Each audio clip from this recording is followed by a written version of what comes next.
दुष्ट सांप और बुद्धिमान बत्तख। एक बहुत ही सुंदर जंगल था जहाँ एक बहुत बड़ा तालाब था।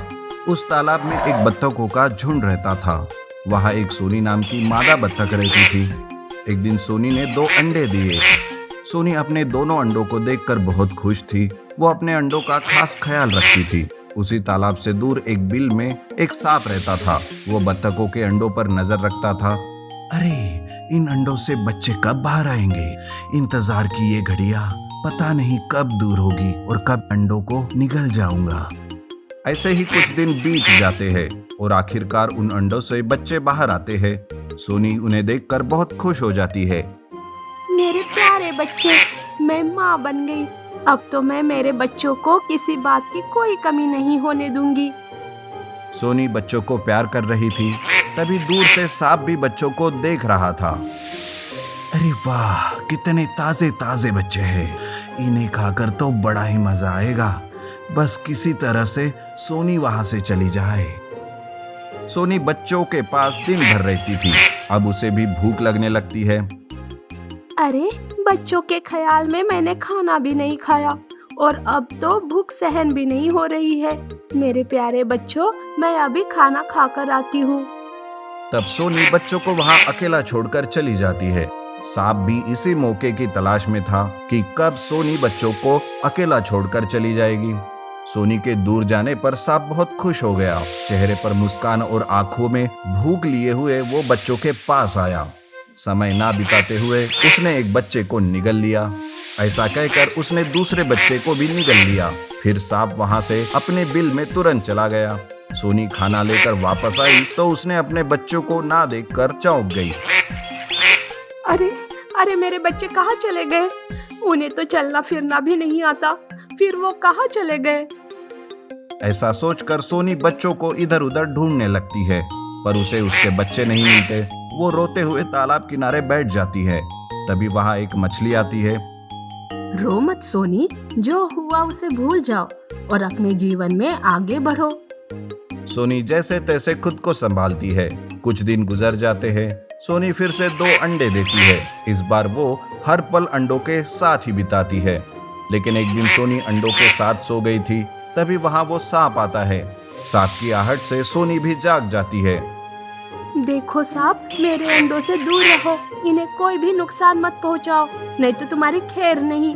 मुझे यकीन है कि पहले भी तुमने मेरे बच्चों को खाया होगा। अरे नहीं सोनी, कैसी बात कर रही हो? मैं तो बस यहाँ से गुजर रहा था। दरअसल मुझे पता है कि तुम्हारे बच्चों को चील खा गया। तुम्हारे अंडों की रक्षा करने में मैं तुम्हारी मदद करने आया हूँ। मुझे गलत मत समझो। बुरा तो वो चील है जो पक्षियों के अंडे और उनके बच्चों को खा जाता है। इस तरह से सांप सच्चा बनने का नाटक करता है। सोनी को अपनी बातों में वो फुसलाता है ताकि वो सेफ रहे। सोनी का भी सांप पर भरोसा हो जाता है। सांप बस सोनी के साथ दोस्त बनने का नाटक कर रहा था। अरे सोनी, मुझे तो बस तुम्हारे बच्चों से मतलब है, बाकी सब तो झूठ है। वह ऐसा मन ही मन सोचते रहता है। तभी एक दिन चील तालाब का पानी पी रहा था। तब उसे देखकर सोनी को बहुत गुस्सा आता है। वो उसके पास जाकर, पापी दुष्ट चील, मेरे मासूम बच्चों ने क्या बिगाड़ा था तुम्हारा? क्यों मेरे बच्चों को खाया, बताओ मुझे। रुक जाओ, ये गलत और झूठा आरोप मुझ पर मत करो। माना मैं चील हूँ, पर मैं ऐसे काम नहीं करता। तुम्हें जरूर कोई गलतफहमी हुई है। आखिर तुम्हें यह सब किसने बताया?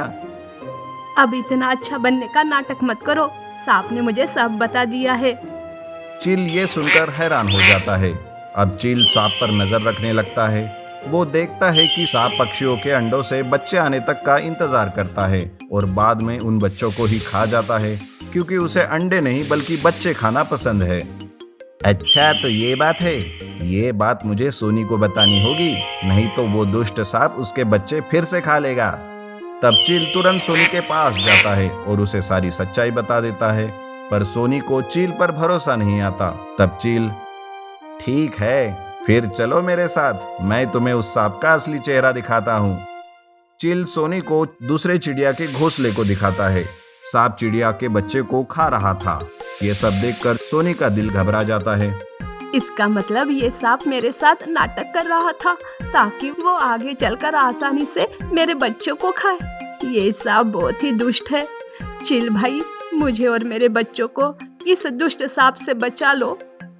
तुम घबराओ मत चिड़िया, मैं तुम्हारे साथ हूँ। बस अब इस सांप को ही मैं सही जगह पहुँचा दूंगा। दूसरे दिन ही अंडों से बच्चे बाहर आते हैं। तब चील और सोनी दोनों प्लान बनाकर छुप जाते हैं। सोनी पेड़ के पीछे छुप गई तो चील एक पेड़ के ऊपर छुप गया। सांप मौका पाते ही बच्चों के पास आता है। सांप ने जैसे ही बच्चों को खाने के लिए अपना मुंह खोला, चील ने उसे झपट लिया। चील ने सांप की गर्दन अपनी चोंच में दबा ली और दूर आसमान में उड़ता हुआ चला गया। ये सब देखकर सोनी बहुत खुश हो जाती है और हमेशा हमेशा के लिए दुष्ट सांप का आतंक मिट जाने से खुश हो जाती है। अब सोनी अपने बच्चों के साथ खुशी से रहने लगती है। नीति: कभी भी किसी पर भी आंख बंद करके भरोसा नहीं करना चाहिए।